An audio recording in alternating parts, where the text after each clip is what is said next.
Apocalipse 18. Nós vamos meditar hoje todo o capítulo 18 e alguns versículos do 19. Para ser mais preciso, iremos até o 19:8.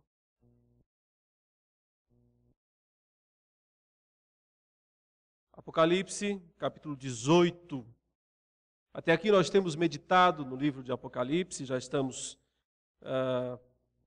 em direção ao final deste livro, para aquelas últimas descrições gloriosas que nos remetem ao novo céu, à nova terra, ao juízo final. Mas antes disso, ainda temos que passar pelas descrições, de certa forma, mais sombrias, mais tenebrosas, que são as descrições daqueles tempos que antecedem a segunda vinda de Jesus e que com a segunda vinda de Jesus se acabam, chegam ao seu final.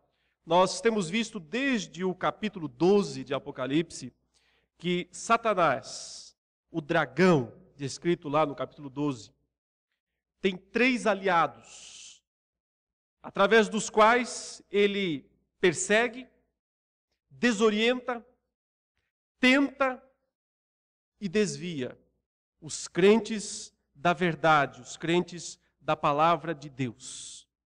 Esse é seu modo de agir em toda a história. Não diz respeito a apenas um período do passado ou a algum período do futuro, mas é o modo como ele age em toda a história, especificamente neste período histórico que vai da primeira vinda de Jesus até a segunda vinda de Jesus.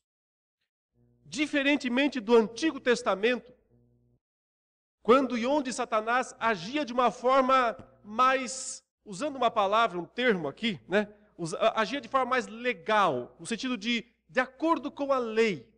Ele era o acusador de nossos irmãos, é assim que ele é descrito no capítulo 12. Aquele que dia e noite os acusava, na verdade, porque ele perdeu esse posto de acusador lá nos céus, exatamente no momento da ascensão de Jesus. Quando Jesus Cristo morreu na cruz, pagou o preço do pecado do seu povo. Então não há mais acusação contra os eleitos de Deus. Então há agora paz com Deus, através de Jesus Cristo. Nesse momento, Cristo também ressuscitou, venceu a morte, portanto, livrou-se das garras desse terrível inimigo, a morte, e então Cristo subiu aos céus. Nós muitas vezes não damos muita importância a este momento da subida de Cristo aos céus, porque consideramos mais, às vezes, o seu nascimento, ou a sua morte, ou a sua ressurreição. Mas o momento maior da vitória de Cristo foi celebrado no momento em que Cristo subiu aos céus. Porque quando Cristo retornou aos céus, após ter morrido, ressuscitado, ele retorna lá para assumir todo o poder, toda a autoridade, como ele próprio diz após a sua ressurreição, que todo o poder, que toda a autoridade havia sido dado a ele nos céus e na terra. E neste momento, ele esmaga então o poder de Satanás, ele derruba Satanás do seu trono de autoridade nos céus. Satanás, neste momento, perde o domínio que ele tinha sobre as nações. Lembre-se que no Antigo Testamento, só uma nação conhece a Deus: Israel. As demais nações estão nas trevas do pecado, estão enganadas por Satanás. Mas quando Jesus morre na cruz pelos pecados do seu povo, dos seus escolhidos, de todas as tribos, raças, línguas e nações. E quando Jesus ressuscita e volta para os céus, desse dia em diante, Satanás não tem mais condições de manter as nações na incredulidade, de manter as nações distantes da aliança de Deus. E deste dia em diante, o Evangelho percorre a terra inteira, vitorioso e para vencer. Deste dia em diante, ninguém mais pode deter o Evangelho. Satanás perde aquela postura, entre aspas, legal que ele tinha de ser o acusador. e ele é lançado para a terra, diz Apocalipse 12, cheio de grande cólera, irado, terrivelmente irado, porque ele percebe que sofreu uma derrota irreversível. Ele nunca mais voltará àquele posto de acusador. Ele nunca mais terá o poder que ele tinha antes. E aí está a causa da ira de Satanás, então, descendo à terra. E agora, como não pode mais enganar as nações, como não pode mais manter o mundo na incredulidade, porque o evangelho vai vencer, é vitorioso e vai conquistar adeptos de todas as nações. Aí estamos nós, 2000 anos depois disso, como uma prova, uma evidência concreta de que esse evangelho é vitorioso e para vencer, e alcança os povos mais distantes. Como ele não pode mais impedir isso, só lhe resta então se voltar diretamente contra o povo de Deus e fazer aquilo que ele não fazia tanto no Antigo Testamento, que é lutar, entrar em briga direta com o povo de Deus. E é por isso que o apóstolo Paulo descreve em Efésios 6 que a nossa luta não é contra a carne e sangue, mas contra os principados e potestades. Quando Paulo usa a palavra luta, ele não está dizendo guerra no sentido amplo, mas particular. Luta dá uma ideia de combate corpo a corpo, pessoal, individual.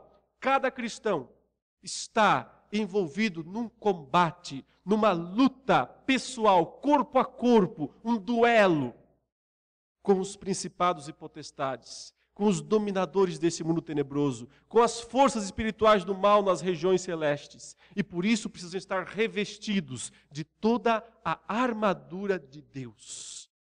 Porque vem bomba, porque vem oposição.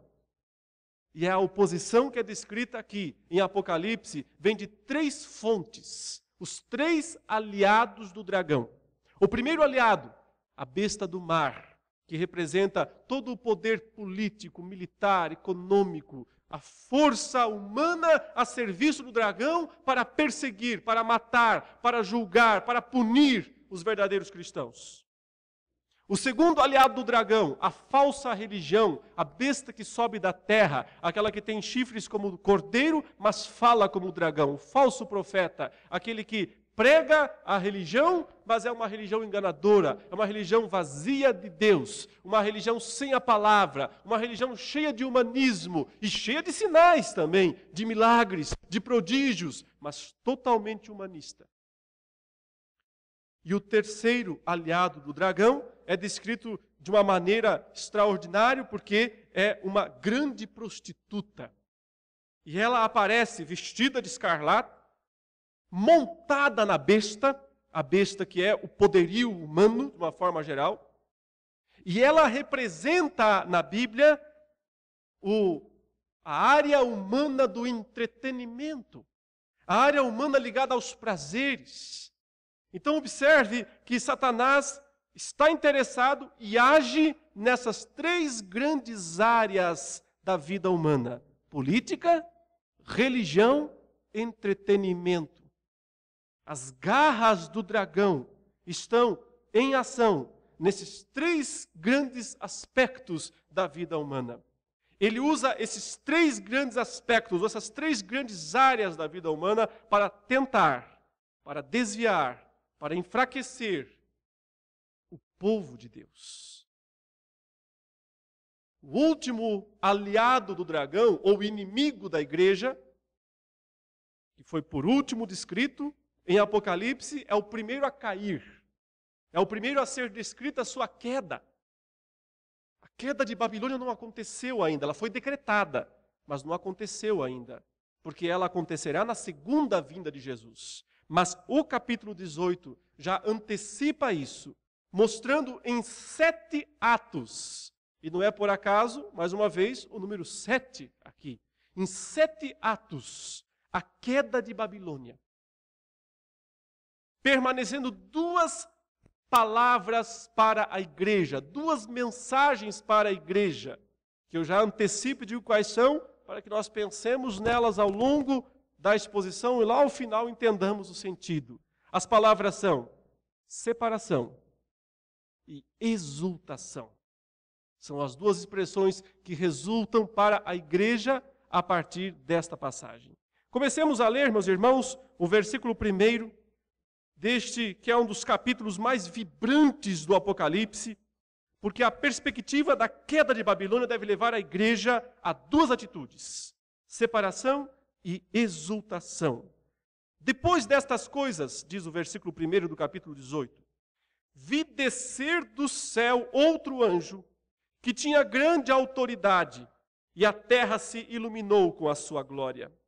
Então exclamou com potente voz, dizendo: caiu a grande Babilônia, e se tornou morada de demônios, covil de toda espécie de espírito imundo e esconderijo de todo gênero de ave imunda e detestável, pois todas as nações têm bebido do vinho do furor da sua prostituição.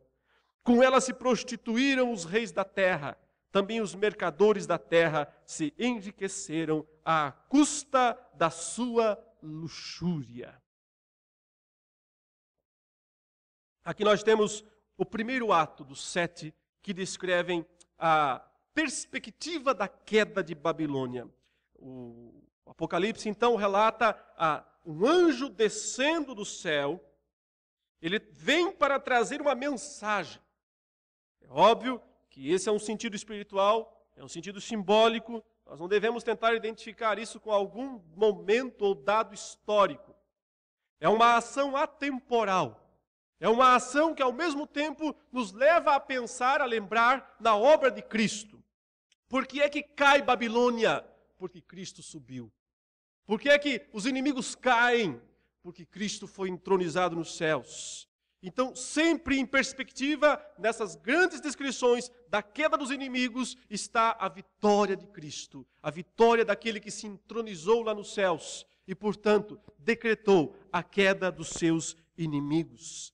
Esse anjo, que é tão poderoso, que é tão cheio de autoridade, que o texto diz que quando ele desce, a glória dele ilumina a terra. Ele é como um sol nascendo, um sol brilhando sobre as trevas. Mas tudo isso apenas para dizer uma coisa, para falar, relatar algo de suprema importância, que é justamente a queda de Babilônia. Ele repete 2 vezes, ele diz: caiu a grande Babilônia. É uma profecia. Obviamente que as profecias do Antigo Testamento muitas vezes usam verbos no passado, quase como se os feitos já tivessem acontecido, quando na verdade está falando do futuro. Mas ao usar os tempos verbais no passado, isso dá uma ideia de garantia, de certeza, né? A ideia de já era, sem chance, acabou. Não há maneira de reverter este quadro. Está determinado, está decretado, sem chance de mudança. Babilônia cai. A queda de Babilônia está, portanto, assegurada. Nessa perspectiva, ele vai usar agora uma linguagem do Antigo Testamento para descrever quando uma grande cidade era destruída e o que acontecia com ela.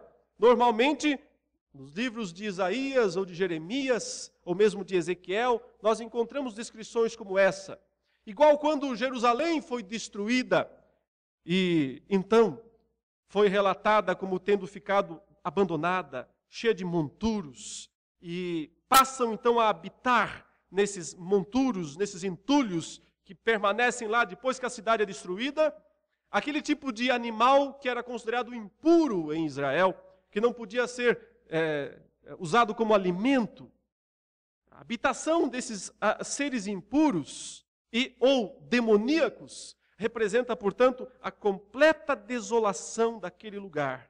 Ele diz: caiu a grande Babilônia e se tornou morada de demônios, morada de espíritos, essa é a ideia, morada de seres malignos que estão deslocados dos lugares santos, dos lugares bons, e, portanto, precisam morar em lugares abandonados. Muitas vezes o Antigo Testamento descreve cidades destruídas como habitação de demônios, alguns tipos de demônios.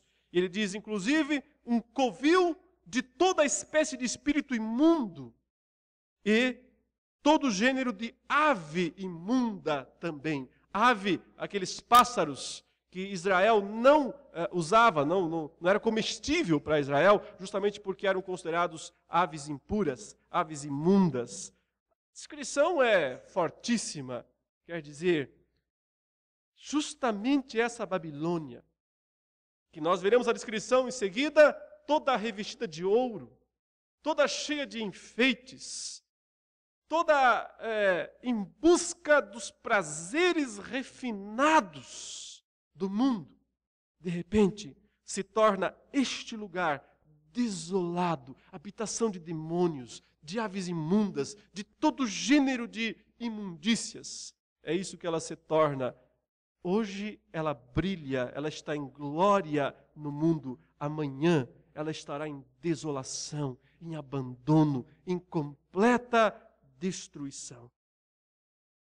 O primeiro anúncio já diz o motivo da queda, a razão da queda, que está aqui no versículo 3. Pois todas as nações têm bebido do vinho do furor da sua prostituição. Lembram-se, no capítulo 17, a descrição da Babilônia, da mulher, a meretriz, sobre a besta, com um cálice de ouro na mão.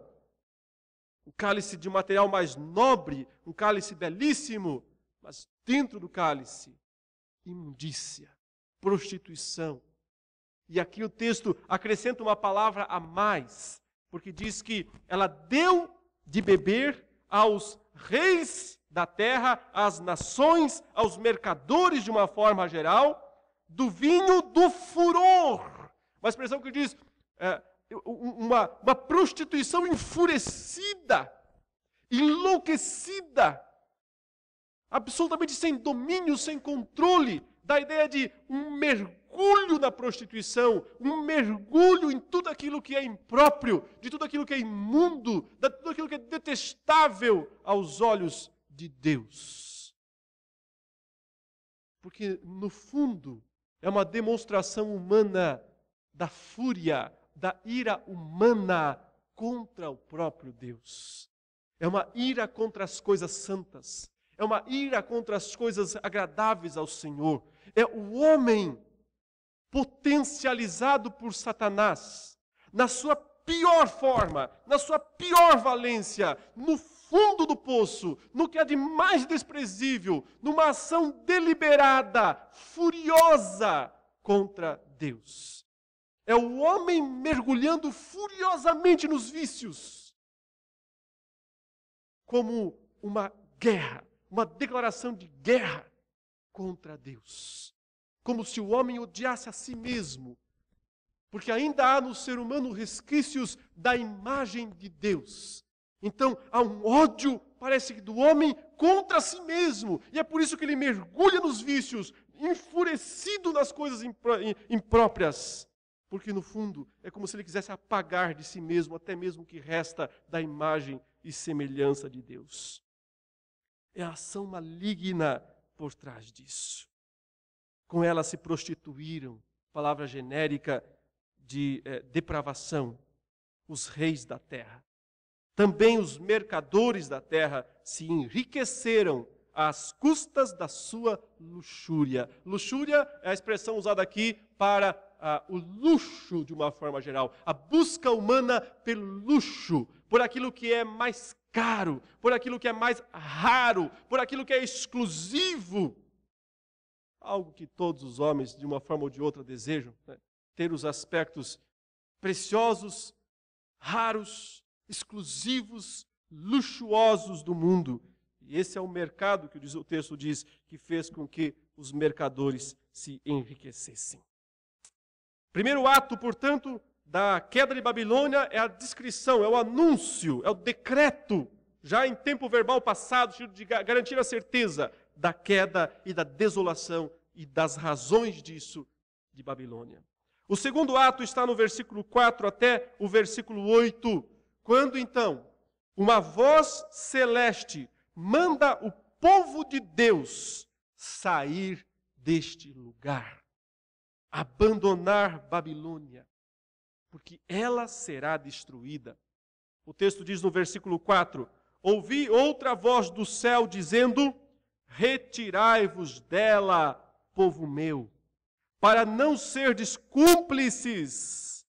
A palavra cúmplice aqui no grego é ter koinonia, é ter comunhão com os pecados.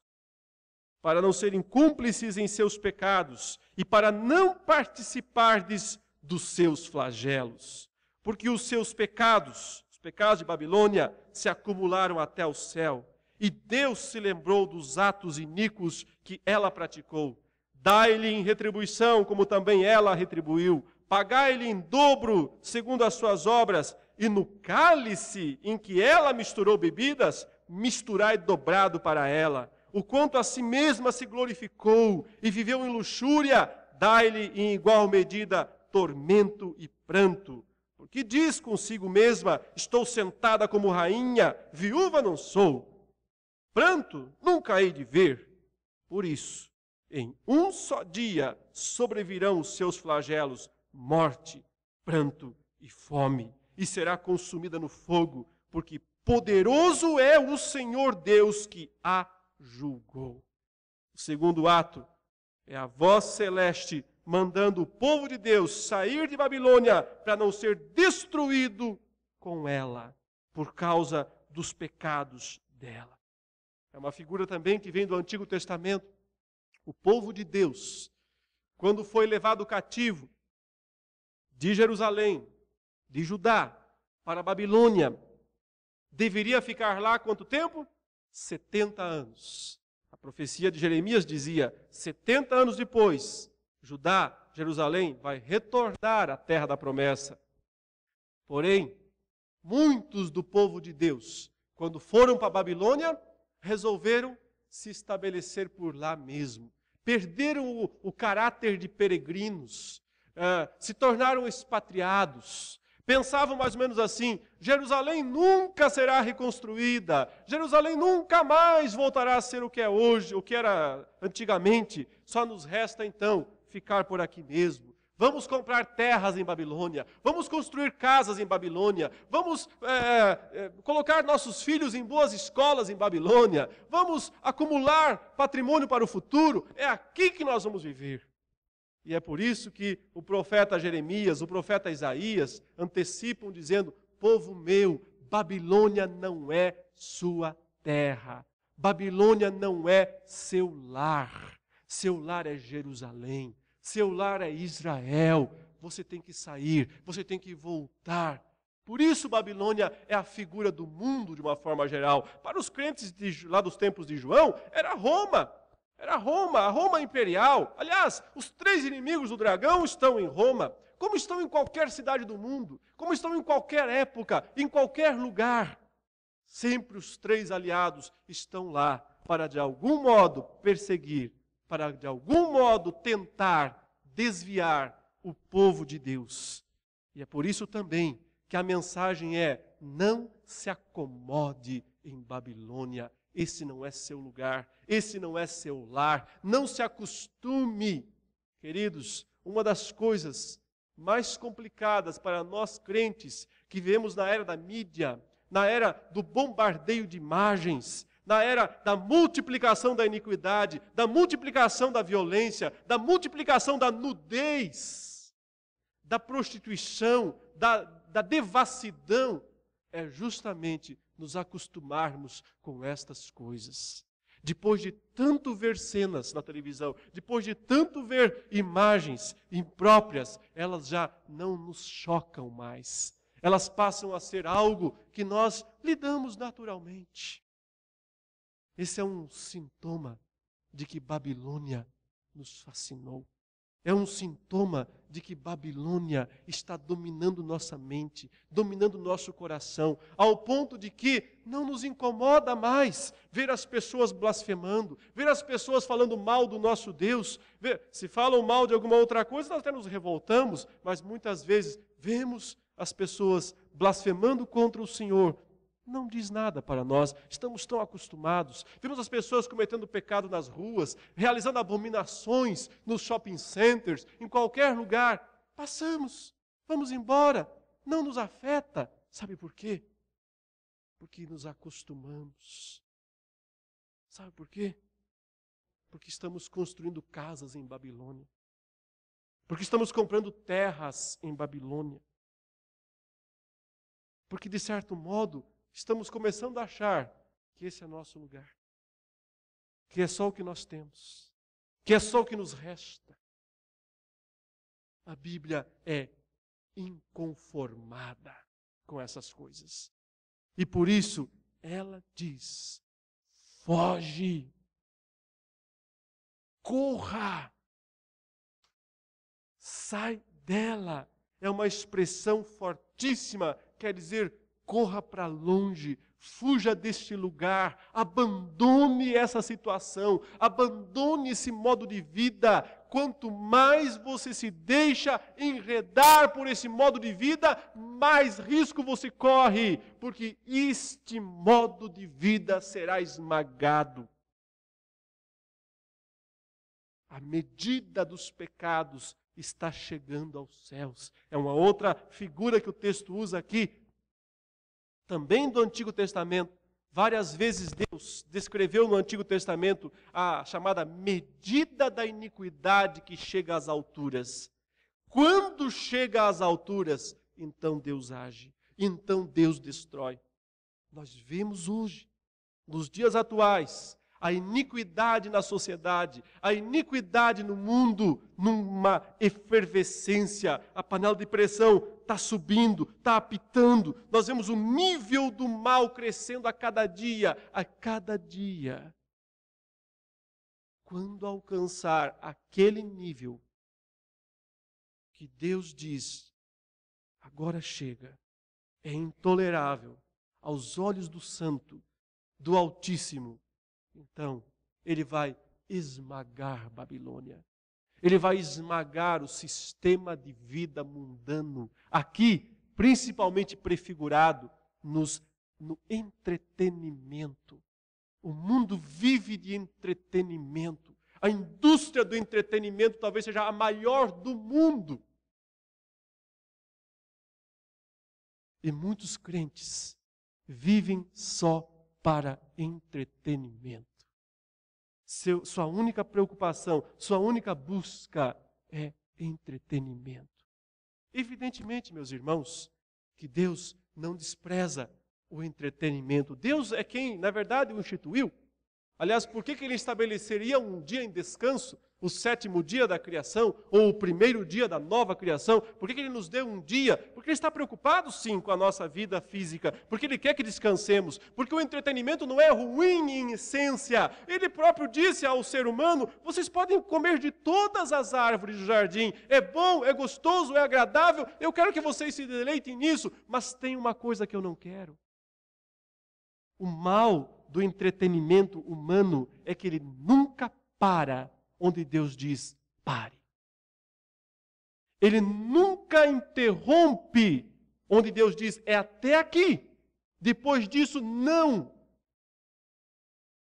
Porque lá vai a serpente dizendo, se Deus diz que pode comer 99, por que não 100? Então vá lá e coma do fruto da árvore do conhecimento do bem e do mal.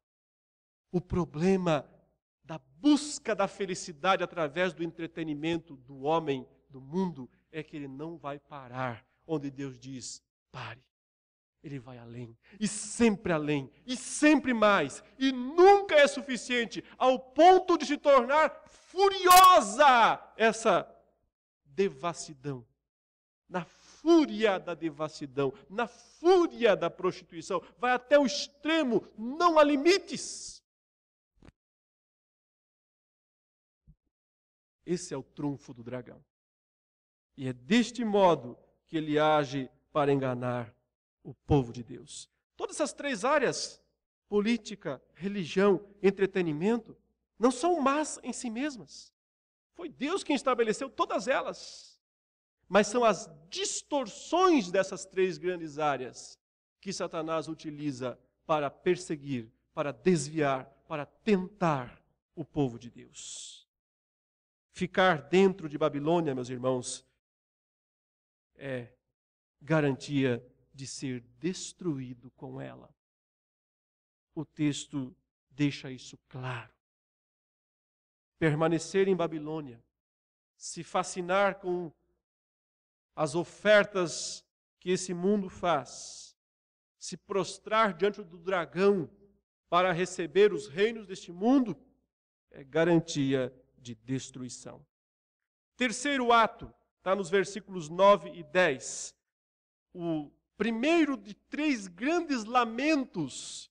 Agora você vai ver 3 lamentos pela queda de Babilônia. E depois você vai ver uma exultação final. Aqui, 3 lamentam e os outros no final comemoram. É o contraste claro entre o mundo e a igreja. Os reis da terra vão lamentar, os mercadores da terra vão lamentar e depois também os navegadores do mundo vão lamentar a queda de Babilônia. Por quê? Porque fizeram de Babilônia seu modo de vida. Porque Babilônia era a sua única esperança, era a sua razão de viver. Quando ela cai, só resta o lamento. Veja o verso 9. Ora, chorarão e se lamentarão sobre ela os reis da terra, que com ela se prostituíram e viveram em luxúria. Quando virem a fumaceira do seu incêndio, e conservando-se de longe pelo medo do seu tormento, dizem: ai, ai, tu grande cidade Babilônia, tu poderosa cidade, pois em uma só hora chegou o teu juízo. O primeiro lamento são dos maiorais, os reis da terra, os donos do mundo, os chefes das nações, que sempre estão a serviço do dragão, de um jeito ou de outro, por boa intenção ou por má intenção, de um jeito ou de outro, sempre estão a serviço do dragão. Eles aqui lamentam. É o primeiro grande lamento pela queda de Babilônia.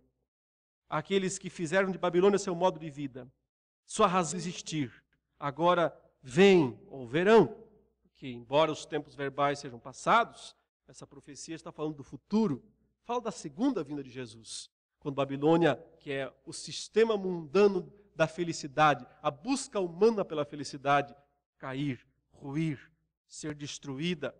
A figura é muito interessante, porque ao mesmo tempo eles estão de longe, eles querem se aproximar, mas eles têm medo de se aproximar, eles têm medo dos flagelos que estão se abatendo. É uma figura, é um simbolismo, não deve ser interpretado literalmente, mas quer apenas dar uma ênfase, mostrar: estes homens fizeram de Babilônia sua joia, agora essa joia foi esmagada, foi destruída, por isso eles se espantam.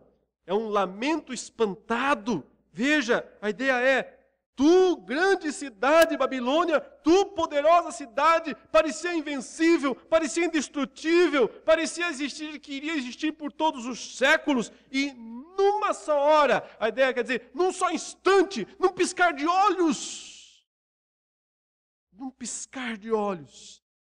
o juízo de Deus se abateu sobre ela, ela foi arrasada, ela foi destruída. Se enganam aqueles que pensam que vai haver batalha na segunda vinda de Jesus. Se enganam aqueles que pensam que vai haver resistência humana, ou resistência satânica, ou os demônios, que eles vão lutar, que eles vão ter alguma chance contra Deus. Se enganam, não tem batalha, é um massacre. É apenas isso. Um total e completo massacre. A vinda de Jesus é um ato de juízo de Deus. Aquele que tem os pés de bronze desce e pisa as nações. É massacre total, não é guerra, não é combate. É destruição. Só o que resta para a Babilônia é ser destruída. Por isso, o lamento dos reis da terra. O quarto ato da queda de Babilônia é o segundo lamento. Agora, o lamento dos mercadores da terra. E esse é o mais longo dos lamentos e o mais elaborado deles, e aonde nós mais entendemos, nós mais tomamos conhecimento do que é de fato Babilônia. Observe, verso 11 até o verso 17, ele diz assim: e sobre ela choram e pranteiam os mercadores da terra. Os reis choraram, agora os mercadores da terra. Porque já ninguém compra a sua mercadoria. Acabou o comércio, acabou as relações internacionais, acabou o enriquecimento, bolsa de valores, acabou tudo. Mas os detalhes das mercadorias é que são interessantes. Que mercadorias? Ele faz uma lista bem grande aqui, começando com mercadoria de ouro. Claro, metal mais precioso, mais procurado. Quando a moeda, o dólar cai, todo mundo vai para o ouro. O ouro sempre é considerado estabilidade, garantia. Segunda moeda, ou segundo material, prata. Terceiro, pedras preciosas. Depois, pérolas, linho finíssimo, púrpura, seda, escarlata. Então, aqui, as mercadorias que eram negociadas em Babilônia e que, ao cair, ao ser destruída, dão esse grande prejuízo para os mercadores. Antes elas davam lucro. Aí, quando há destruição, é prejuízo total. Ele continua dizendo, e toda espécie de madeira odorífera, aquelas madeiras que têm aromas. Isso era muito precioso na antiguidade. Todo gênero de objeto de marfim. Marfim também, aquele feito dos dentes, né, de elefantes, um material muito raro, muito caro. Até hoje isso é extremamente valioso. Diz, toda qualidade de móvel de madeira preciosíssima, de bronze, de ferro e de mármore. Então, a indústria aí dos móveis refinados. Agora vai passar para o aspecto mais relacionado a comidas. Ele diz, canela de cheiro, especiarias. Essas coisas eram muito valiosas. Se vocês lembrarem, até mesmo na Idade Média, né, quando os navegadores descobriram o Brasil, eles não queriam descobrir o Brasil, eles estavam atrás de essas especiarias, canelas de cheiro, canela, essas especiarias que iam buscar na Índia. Chegaram aqui, dizem por acaso. O que mais? Fala incenso, unguento, bálsamo. Então, produtos para a pele, de uma forma geral, cosméticos. Né? O que mais? Vinho, azeite, flor de farinha, trigo. Então aqui, aquela parte de alimentação mesmo. Gado, ovelhas, cavalos, carros. E ele reserva para o final duas coisas que provavelmente é aqui uma demonstração da inconformidade de Deus com o sistema romano. Ele diz, escravos e até almas humanas.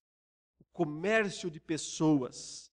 Em Roma, isso era muito forte. Inclusive, muitos cristãos, quando eram descobertos pelo Império Romano, eram então, além dos seus bens serem apropriados, né, espoliados, os próprios crentes, como pessoas, eram então vendidos como escravos. E tinham que ir para outros lugares, obedecer a senhores. Nesse período, escravidão não tinha a ver com cor de pele. Nesse período, escravidão tinha a ver com condição econômica. Isso aqui é o capitalismo na sua pior valência, na sua parte mais devoradora. Se aplica a qualquer sistema, socialismo, anarquia, o que você quiser. Todos os sistemas favorecem o dragão. Todos os sistemas, de alguma maneira, são usados pelo dragão para vender, negociar pessoas. O que está em jogo, em última instância, são as almas humanas. É isso que o dragão queria mesmo, poder negociar. Até porque, se essas coisas atrás aí são valiosas, né? Canela, especiarias, ouro, prata, a Bíblia diz que uma alma humana vale quanto? Mais do que o mundo inteiro. E essa Satanás não pode comprar, mas Cristo pode. Com seu sangue, ele é de fato quem compra.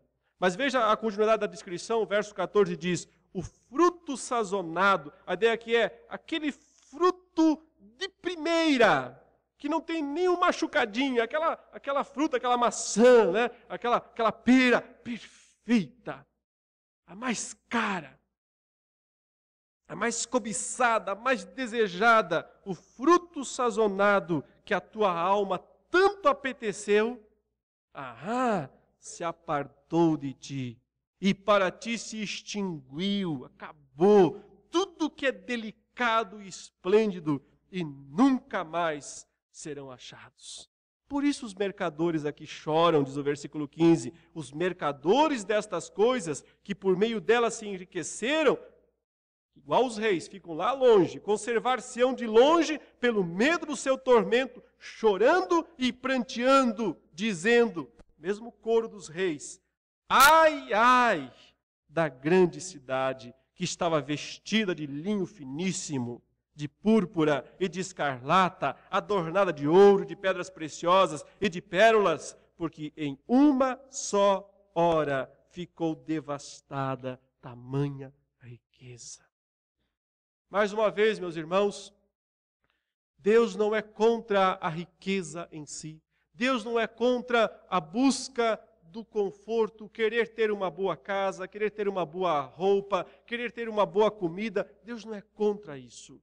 Deus é contra a busca desenfreada destas coisas, de fazer destas coisas a única razão da vida. Deus é contra essa cobiça, esse sentimento de insatisfação, de nunca se satisfazer com o que tem, de sempre ter que ter o que é melhor do que o outro tem. Precisa ter o especial, o exclusivo, só eu posso ter isso, ninguém mais pode ter, eu tenho que ter o melhor. Essa busca, esse anseio, esse desejo, isso é Babilônia, é o anseio humano, é a insatisfação humana. Sabe por quê? Porque no fundo, o ser humano sabe que nada desta terra o satisfará. No fundo, o ser humano sabe que só há verdadeira satisfação humana no Criador, em Deus, o Deus que o fez. Mas como esse homem está rebelde contra Deus, e esse homem não vai se prostrar diante de Deus, então ele vai buscar em tudo mais, em todas as outras coisas, e principalmente naquilo que é mais exclusivo, mais refinado, mais chique, ele vai buscar nestas coisas a razão da sua vida. A felicidade, o valor, o senso de valor. Não percebe que ao fazer isso, ele está se vendendo, se prostituindo. Essa é a prostituição de Babilônia. É o vender a si mesmo, é o vender a sua mente, é o vender o seu coração, é o vender a sua alma para o mundo, é o se vender em busca de prazeres. É aí que você perde o valor de si mesmo. O seu valor está em Deus.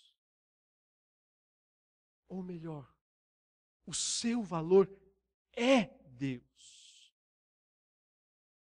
A verdadeira felicidade humana não está em Babilônia, está na comunhão com Deus, no estar em paz com Deus. É aí que está a verdadeira comunhão e felicidade humana. Quinto lamento. Agora são os marinheiros lá no mar, vendo a cidade pegando fogo, né? É um símbolo de Roma sendo destruída. E lá eles estão também chorando, lamentando. Veja quanto lamento, quanto lamento. Claro, era o maior tesouro deles, acabou. Onde está o teu tesouro, a Bíblia diz? Aí está o teu coração. O teu tesouro está em Babilônia.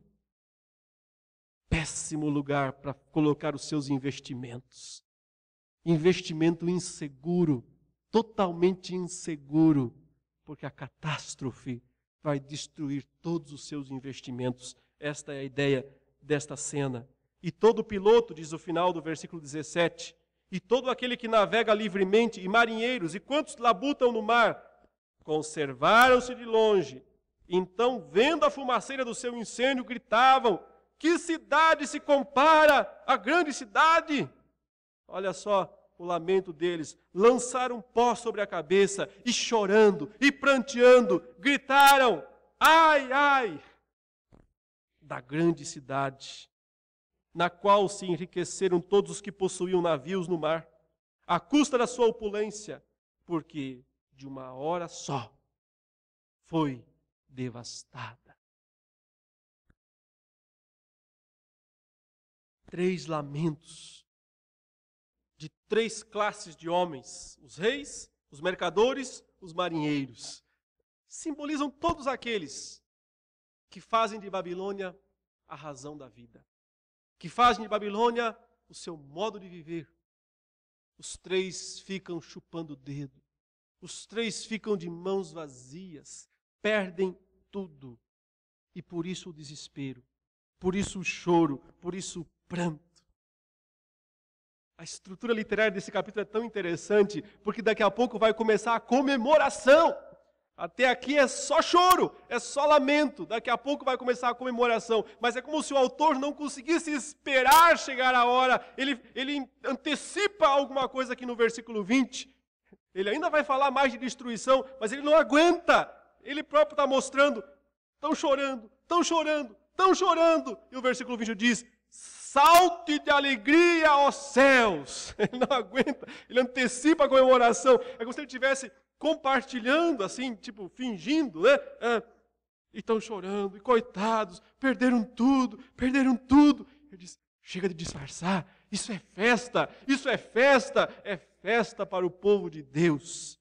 Exultai sobre ela, ó céus. Vós, aqui ó, 3 classes de pessoas: santos, apóstolos e profetas.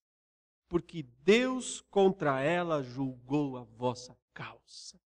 Ele antecipa a comemoração dizendo assim: para nós isso é festa, vai ser tanta aleluia, vai ser tanta glória a Deus. Quando isso acontecer,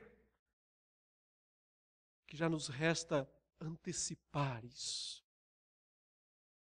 A ideia é essa mesmo. Traz um pouquinho para o presente. Ela não caiu ainda, mas ela vai cair. Por isso 2 palavras, não é? Primeira, separação. Sai dela. Afaste-se. Isso é sinônimo de santidade. Segundo, já comemore. Antecipe a exultação. Ela não caiu, ela vai cair. Está certo, está garantido, inevitável. Então chega a 6ª cena, que está dos versículos 21 a 24. O anjo agora vai encenar a queda de Babilônia. Ele vai usar de uma figura ilustrativa para dizer: é desse modo. Verso 21. Então, um anjo forte levantou uma pedra, como grande pedra de moinho, e arrojou-a para dentro do mar, dizendo: assim com ímpeto será arrojada Babilônia, a grande cidade, e nunca jamais será achada. E voz de arpistas, de músicos, de tocadores de flautas e de clarins, jamais em ti se ouvirá, nem artífice algum de qualquer arte jamais em ti se achará. E nunca jamais em ti se ouvirá o ruído de pedra de moinho, também jamais em ti brilhará a luz de candeia, nem voz de noivo ou de noiva, jamais em ti se ouvirá, pois os teus mercadores foram os grandes da terra, porque todas as nações foram seduzidas pela tua feitiçaria, e nela se achou sangue de profetas, de santos e de todos os que foram mortos sobre a terra. O furor da grande prostituta, na verdade, é por sangue. Sangue de crentes, sangue de santos, sangue de profetas, sangue de apóstolos. É só você lembrar, meu querido irmão, minha querida irmã, que quase todos os apóstolos de Jesus foram mortos em Roma. Quase todos foram mortos lá dentro, né, do covil da grande prostituta. O anjo aqui, para dar ênfase, ele não se contentou, já descreveu no início, caiu, mas agora ele diz: quer ver? É assim. Ele pega uma pedra grandona e joga no meio do mar e diz: é deste modo. Ela vai ser lançada para o meio do mar. Ela vai desaparecer. Depois que a pedra afunda, ficam umas ondinhas, daqui a pouco não fica nada. Esse é o fim de Babilônia. Esse é o fim dos investimentos humanos. Esse é o fim dos tesouros humanos. De tudo aquilo que o ser humano valorizou na sua busca frenética por felicidade, mas uma felicidade longe de Deus. Por isso, esses 6 atos até aqui, essas 6 cenas, mostram a certeza da queda de Babilônia e o lamento daqueles que perdem o que achavam que era de melhor. Mas a 7ª e última cena é a comemoração celeste, que está aqui do versículo 1 em diante do capítulo 19, pela queda de Babilônia. Vai ser o maior coro de aleluia que nós temos no livro inteiro. Ele diz assim: depois destas coisas, ouvi no céu uma como grande voz de numerosa multidão dizendo: aleluia! Quer dizer, glória a Deus, glória a Yahvé, glória ao Senhor. A salvação e a glória e o poder são do nosso Deus. Porquanto verdadeiros e justos são os seus juízos, pois julgou a grande meretriz que corrompia a terra com a sua prostituição, e das mãos dela vingou o sangue dos seus servos. Segunda voz disseram, aleluia, e a sua fumaça, a fumaça da destruição de Babilônia, sobe pelos séculos dos séculos. Os 24 anciãos e os 4 seres viventes prostraram-se e adoraram a Deus, que se acha sentado no trono, dizendo, amém, aleluia.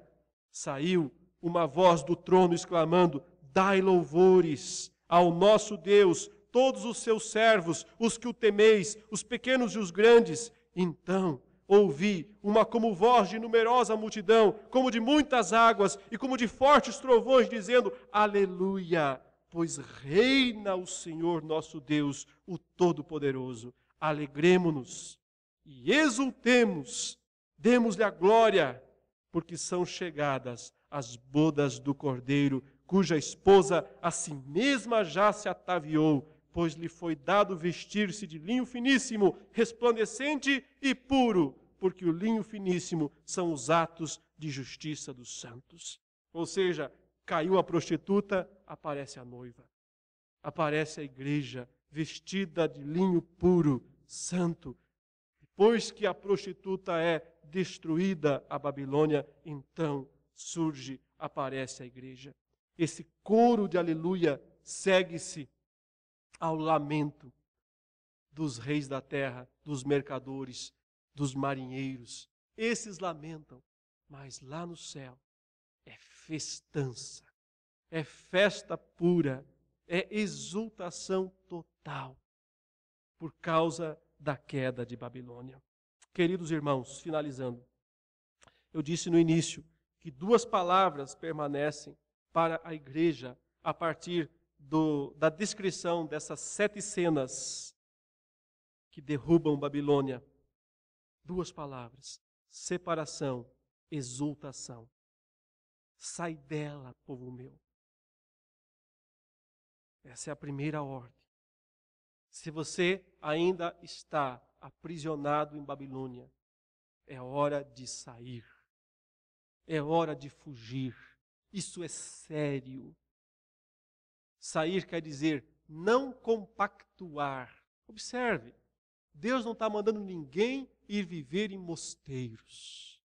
Não está mandando ninguém comprar uma propriedade lá no fim do mundo para viver afastado, separado, não. O nosso lugar é no mundo.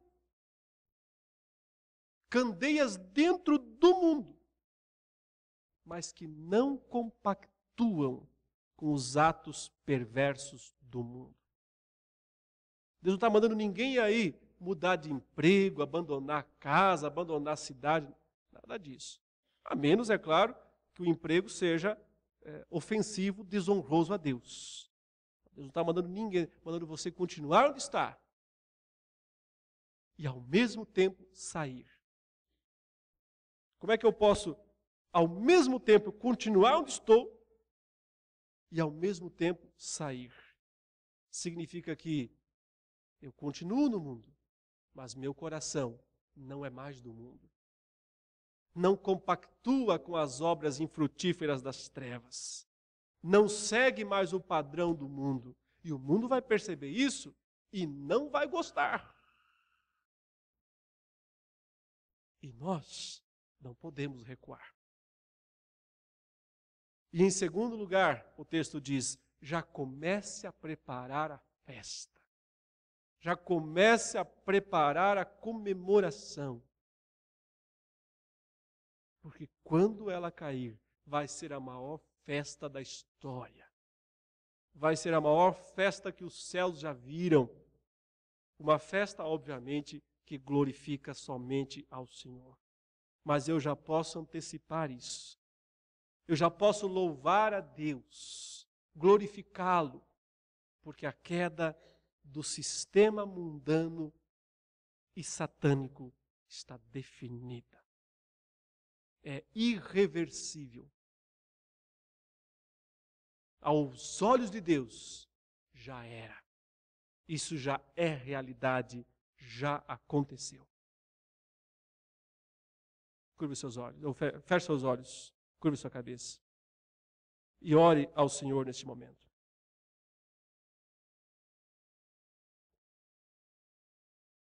Todo-Poderoso Deus, Senhor dos céus, Senhor da terra, é diante do soberano,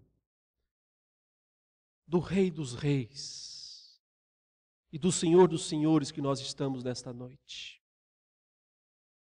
Admirados, ó Deus, em primeiro lugar, da grandeza da tua glória, do poder dos teus propósitos, da certeza dos teus decretos. Mesmo que neste mundo hoje tudo pareça o contrário, parece que Babilônia é invencível, parece que o dragão e seus aliados são indestrutíveis. Mas quem é invencível mesmo é Jesus Cristo, nosso Senhor, o Rei dos reis, o Senhor dos senhores. Dá-nos, ó Pai, que nos apeguemos mais e mais à Tua palavra, para que dela encontremos, ou nela encontremos o conforto, o sustento, a coragem para fazer o que tem que ser feito. Sair de Babilônia e exultar na grandeza de Deus e dos seus propósitos. E agora, ó Pai, neste momento solene, em que nos preparamos para partilhar o pão, para compartilhar o santo cálice, não aquele das imundícias, mas do puro, precioso sangue de Jesus Cristo. Prepare o nosso coração, ó Deus, que este meio de graça que é a ceia do Senhor, seja nesta hora um poderoso elemento do Senhor para fortalecer a nossa fé e renovar a nossa esperança. Em nome do Senhor Jesus. Amém.